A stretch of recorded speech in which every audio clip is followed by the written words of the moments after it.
હાય હાય, ઘરે કોઈ મહેમાન આવ્યા હતા કે શું? હા, મારી નાની બેન જલ્પાની સગાઈ નક્કી કરીને તો મારા મમ્મી પપ્પાની આમંત્રણ આપવા આવ્યા હતા. એટલે નક્કી કરી નાખ્યું એમ ને? મને પૂછ્યું નહીં. એવું કઈ ના હોય. હવે જલ્પાને જ્યાં ગમ્યું ને કર્યું. હા ભાઈ હા, હવે તો તમે બધા બાના જ કાઢવાના ને છોકરીના નામના. અને તમને કહું, જમાઈનો સ્વભાવ એ બહુ મસ્ત છે અને એના મા બાપની ગામમાં ઇજ્જત બહુ છે. એટલે તારું કહેવાનું શું છે કે મારા કાકાનો સ્વભાવ સારો નહીં કે એના છોકરાનો સ્વભાવ સારો નહીં અને મારા ખાનદાન તો જાણે ગામમાં ઇજ્જત જ નહીં. જલ્પાને તો આ ઘરમાં આવું જ તું, પણ મને પહેલેથી ખબર હતી કે તારી માના જ પગ વાંકા હે. આવું શું કામ બોલો? મારી મમ્મીને એમાં શું વાંક બચારીનો?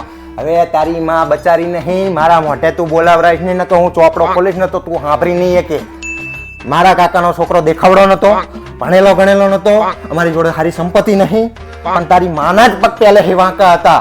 છોકરીને તો મારો ભાઈ ગમતો જ તો પહેલેથી, પણ મને ખબર જ હતી કે તારી ડોસી રહી ને એ સંબંધ નહીં થવા દે. અરે એવું કઈ નહીં યાર. જો મારી મમ્મીને એવું કઈ હોય કે છોકરો ભણેલો ગણેલો ઓછો હોય, દેખાવડો ઓછો હોય, તો મને આ ઘરમાં શું કામ આપે? એટલે તારું કહેવાનું એમ કે હું અપણના કાર્ય હું એમ?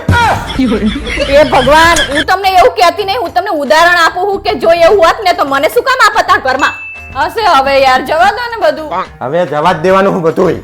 તો હું બેગ તૈયાર કરું ને. તારે જવું હોય તો જજે, હું તને કહી દઉં છું.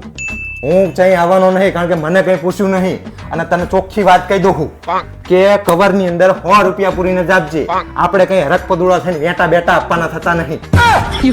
એનો મોટો જમે હું એકવાર તો પૂછવાની ફરજ બનતી હતી કે નહીં એમની, અને મને પૂછ્યો હોત ને તો એમને બીક હતી કે મને તો ખબર પડી જાય આપણે ચાઈ હવે આ સગાઈ તો ઠીક છે, એના લગ્નમાં આવવાનું થતું નહીં, હું તો રીહેને જ રહેવાનો હવે.